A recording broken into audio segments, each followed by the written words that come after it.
大家好，我係3A 班的龍錦河。今天我哋介紹的是一諾千金的成語故事。從前有個楚國人叫做季布，係西楚漢初嘅名將。佢為人正直，樂於助人，特別係非常講求信用。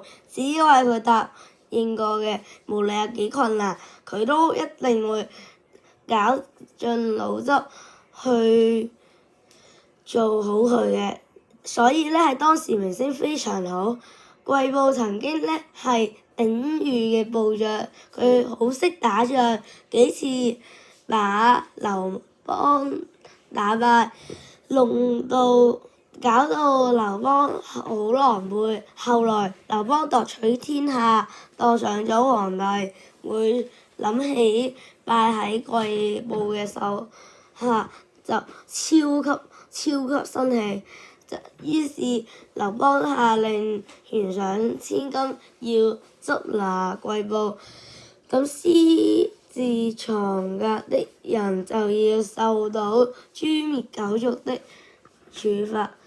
當時季布躲藏在濮陽一個姓周的人家，周家得到了這個消息，便把季布的頭髮剃掉，用鐵鏈束住佢嘅頸，穿上粗布衣服，把他放在運貨的大車裏，將他和周家的幾十個奴僕一同賣給驢地的朱家。朱家明知道是季布，但很欣賞季布的俠義行為，盡力將季布保護好。不僅如此，仲專程到洛陽去揾劉邦嘅朋友夏侯嬰，請佢解救季布。夏侯嬰曾為劉邦建立咗漢王朝，立下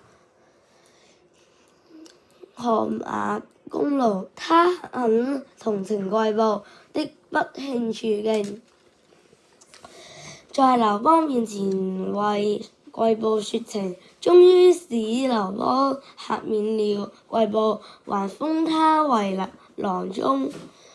當時楚國有一個叫曹休的人，擅長辭令，能言善辯，加上慣於以權謀私，廣積錢財，又巴結皇帝寵信的太監趙佗皇后的哥哥賣長君，是個焰手可熱的人物。季布聽講呢啲事，就寫咗封信勸賣長君說：我聽講曹休不是個德高望重的人，你千萬不要跟他來往。等到曹休回鄉，聽講季布又做了大官，就想要結交他，於是他就請賣長君寫封信介紹他去見季布。賣長君說：季將軍不喜歡你，你就不要去了。曹休堅決請求賣長君寫信，賣長君無法推辭，只好幫他寫了封信。曹休得到信後，便起程去見季布。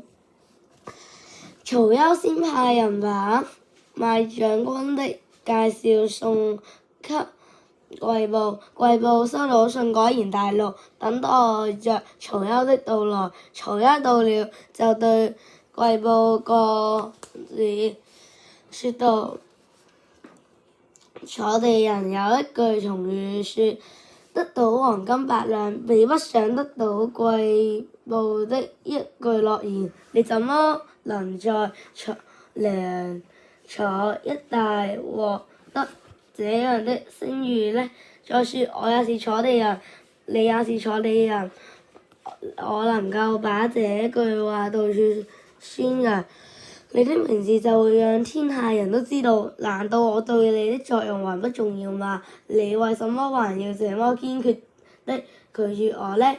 衛部一聽非常高興，請曹休回到府裏，留下他住了幾個月，把他視為最尊貴的客人。臨走的時候，還送給他豐厚的禮物。後來在曹休的大力宣傳下，國奧的名聲更是遠近聞名了。